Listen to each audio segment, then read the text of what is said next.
Çığlık atan mumyanın gizemi çözüldü mü? 3500 yıl önce ölen bu Mısırlı kadının alışılmadık yüz ifadesinin ardında ne var? Tıp uzmanları Mısırlı bir kadının çığlık atan mumyası olan 3500 yıllık bir ölüm vakasını yeniden tartışmaya açtı. Bu mumyanın aslında en hayret verici özelliği çarpık yüzü ve ağzının sonuna kadar açık olmasıdır. Arkeologlar uzun bir süre bunun özensiz ve eksik mumyalamadan kaynaklandığından şüphelenmişlerdi. Ancak yapılan yeni analizler artık bu şüpheleri çürütüyor. Şimdiye kadar sanılanların aksine bu kadının muazzam bir acı içinde öldüğüne ve ölüm sonrası sertleşen kasları nedeniyle yüz ifadesinin sonsuza kadar sabit kaldığına dair işaretler var.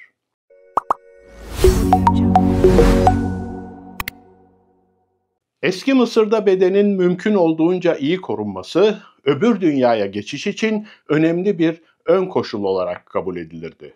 Bu nedenle özellikle yüksek makamlardaki ölüler özenli bir mumyalama işlemine tabi tutulurdu.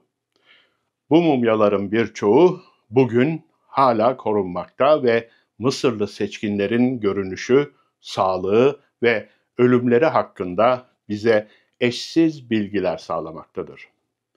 Arkeologlar hatta mumyaları inceleyerek cinayet vakalarını bile çözmüşlerdir. Ancak bir vaka bugüne kadar gizemini korumuştur. Çığlık atan mumya. Mısırlı bir kadına ait yaklaşık 3500 yıllık bu kalıntılar 1935 yılında Luxor yakınlarındaki Deir el-Bahari nekropolünde çok özel bir konumda keşfedildi. Resimler ve hiyerogliflerle süslü ahşap bir lahit içinde gömülü olan kadın, mimar ve başkomiser Senmut'un mezarının altında keşfedildi. Bazı araştırmacılara göre Senmut'un Firavun Hatshepsut'un muhtemelen sevgilisi olduğu kabul edilmekte. Ancak mezarının altına gömülen kadının kim olduğu bilinmemekte. Resimler ve hiyerogliflerle süslü ahşap bir lahit içinde gömülü olan kadın, mimar ve başkomiser Senmut'un mezarının altında keşfedildi. Bazı araştırmacılara göre Senmut'un Firavun Hatshepsut'un muhtemelen sevgilisi olduğu kabul edilmekte. Ancak mezarının altına gömülen kadının kim olduğu bilinmemekte. Mumya sırt üstü uzanmış, bacaklarını uzatmış ve kollarını vücuduna dolamış bir pozisyonda bulunmakta. Elleri kasıklarının üzerine yerleştirilmiş ve parmakları uzatılmış bir vaziyette olduğu görülmekte. Koyu kahverengi bir renkte olan mumyanın derisi iyi korunmuş bir durum göstermekte. Başı hafifçe sola doğru eğilmiş ve çenesi hafifçe aşağı doğru çekilmiştir. Gözleri kapalı ve sanki çığlık atıyormuş izlenimi verecek şekilde tamamen açık durumdaki ağzının içinde kurumuş dili görülebiliyor. Ama herhangi bir yabancı cisim ya da dolgu bulunmuyor. Ancak garip olan mumyanın neredeyse mükemmel bir şekilde korunmuş olmasına rağmen bir mumya için alışılmadık bir yüz ifadesi göstermesidir. Şimdiye kadar bulunan çoğu mumyanın aksine ağzı kapalı ve çene bağlarıyla sabitlenmiş değil. Sanki çığlık atıyormuş gibi ardına kadar açık olması alışılmışın çok dışında. Mumyanın ağzı neden açıktı? Kahire Üniversitesi'nden Sehar Salim ve Mısır Arkeoloji Kurumu'ndan Samiye El-Mergani, şimdiye kadar ağzı açık olan sadece 2 mumya daha bulundu diyor. Bu vakaların ilkinde 20. hanedandan bir prense ait olan mumyanın yetersiz mumyalama sonucu bu halde olduğu kanısına varılmıştı. İkinci vakada ise 18. hanedandan kalp krizinden ölen Prenses Meritamon, mumyalayıcıların ölüm katılığının geçmesini beklemedikleri için ölmekte olan prensesin acılı yüz ifadesi de korunmuştur. Salim ve El-Mergani, çığlık atan mumyanın neden bu kadar çarpık bir yüzle korunduğunu belirlemek için çeşitli araştırmalar yaptılar.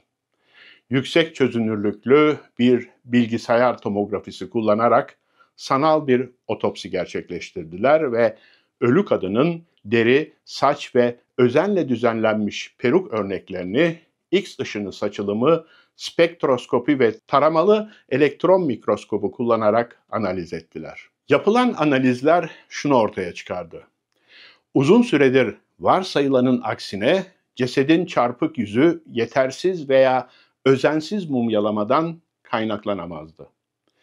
Genelde olduğu gibi iç organları ve beyni çıkarılmamış olsa da ekip ölü kadının büyük bir çaba ve özenle mumyalandığını tespit etti.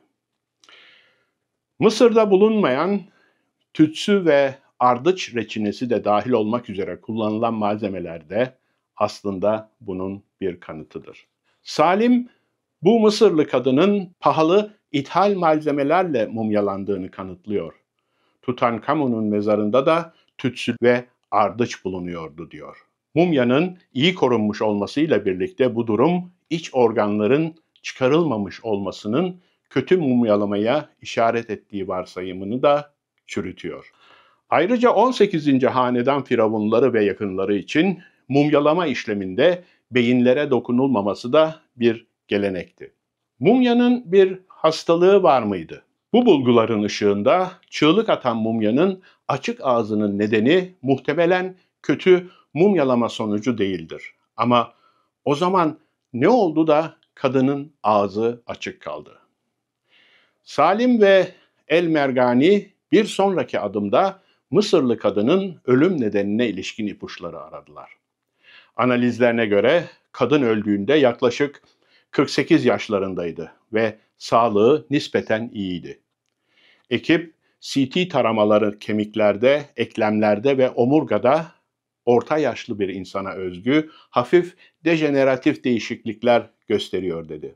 Kadının ayrıca sağlığında görmüş olduğu diş tedavisinin bir parçası olarak çekilmiş olabilen bazı dişleri de eksikti. Bununla birlikte ciddi bir diş ya da çene iltihabına dair bir bulguya rastlanmadığı gibi ölümcül bir hastalığa dair başka bir belirti de bulunamadı. Peki ama kadın nasıl ölmüştü? Araştırmacılar çığlık atan mumyanın CT taramaları bize ölüm nedenini göstermiyor ve görünüşü için net bir açıklama sağlamıyor diyor. Bununla birlikte çarpık yüzünün nedeni hakkında bir şüpheleri de var. Salim bunun nedeni kadavra spazmı olarak adlandırılan bir durum olabilir diye açıklıyor. Ölüm sertliğinin aksine bu şiddetli spazm ölümden hemen sonra ortaya çıkıyor ve tüm vücudu değil de sadece lokal kas gruplarını etkiliyor. Salim bu kas sertliği güçlü duygusal uyarılma veya şiddete maruz kalma sırasında ortaya çıkabilir diye açıklıyor. O ve ekibi daha önce idam edilen bir firavunda da böyle bir kadavra spazmını tespit etmişlerdi. Araştırmacı bu kadının öldüğünde acı ve ıstırap içinde çığlık attığını gösteriyor olabilir diyor. Acıdan gerilmiş ve kasılmış olan yüzü kadavra spazmı nedeniyle sertleşmiş ve ölümden sonra bile gevşememiştir. Bu durum mumya ustalarının ölü kadının ağzını neden her zamanki gibi kapatamadıklarını da açıklayabilir. Ancak Mısırlı kadının can çekişme nedeni gizemini koruyor. CIT-8 olarak da bilinen kadının ölümünün gerçek hikayesi ve koşulları bilinmiyor. Bu nedenle çığlık atmasının nedenini kesin olarak belirleyemiyoruz diye açıklıyor araştırmacılar. Yine de çığlık atan mumya bu tür kalıntıların geçmişe dair nasıl değerli bilgiler sağlayabileceğinin bir başka örneği. Bu konu hakkında siz ne düşünüyorsunuz? Mumyalama geleneği ve genel olarak eski Mısırlıların ölüm kültü hakkında sizi özellikle büyüleyen şey nedir? Aşağıdaki yorumlarda düşüncelerinizi bizimle paylaşabilirsiniz. Antik Mısır ve genel olarak çeşitli tarih konuları hakkında daha fazla bilgi edinmek istiyorsanız kanalımıza abone olmayı, iletişim ayarlarını açmayı ve beğen tuşuna tıklamayı ihmal etmeyin. İzlediğiniz için teşekkürler ve bir dahaki sefere buluşmak üzere. Hoşça kalın.